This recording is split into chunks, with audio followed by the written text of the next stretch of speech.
మొత్తం అన్ని తీసుకుని వచ్చినాం. మరి ఆ కాడు మొన్ననే ఆడ ఇద్దరు తండ్రి కొడుకులు ఇద్దరు చనిపోయారు. అది ఎందుకు నీళ్ళకి ఎందుకు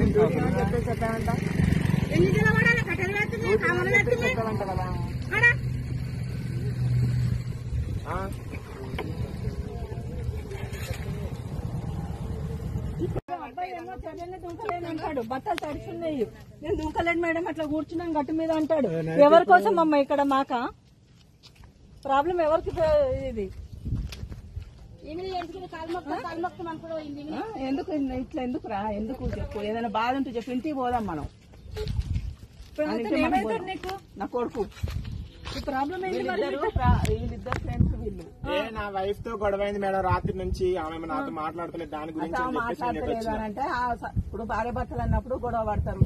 మాట్లాడలేదు నువ్వు అంతలో ఏదున్నా ఇంటి దాకా ఇప్పుడు ఎంతమంది మీరు చేసుకున్న ప్రాబ్లమే కదా ఇది.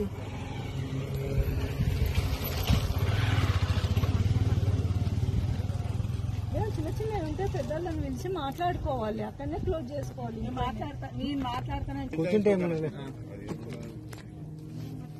మాట్లాడుకోండి, ఏదైనా ఉంటే మాట్లాడుకొని తెలుసుకొని చేసుకోండి. గొడవలు ఎందుకమ్మా? వాటేమో తాగుతావా?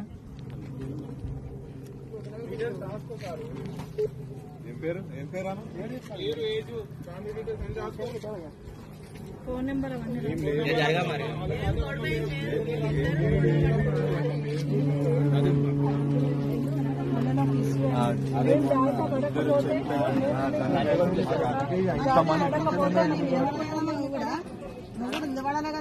చాలా వెళ్ళిపోతే ఎవరమ్మా సమాధానం?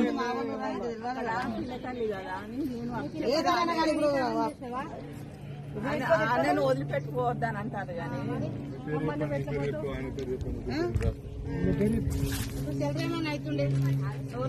ఆయన పేరు రాసుకోండి సార్. తర్వాత వాళ్ళ మదర్ పేరు చెప్పండి. పేరు చెప్పమ్మా. ఏం కాదు, నిమ్మలంగానే ఉంటాను కానీ నువ్వు అంతా ఇంకేమీ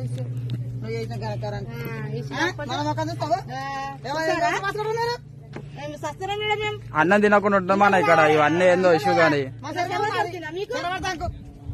ఇళ్ళలో కూడా ఎందుకు పెట్టుకోవాలమ్మా? ఇల్లు కూడా అవసరం లేదమ్మా.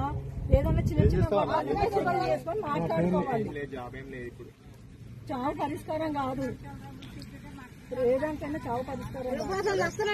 ధైర్యంతో చేసుకోవాలి, చచ్చిపోతే పరిష్కారం అవుతుందా? అదే చావు చెప్తున్నా, చావు అనే పరిష్కారం కాదు.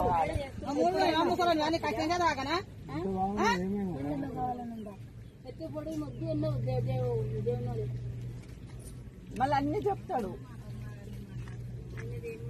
సరే మీ పేరు చెప్పండి.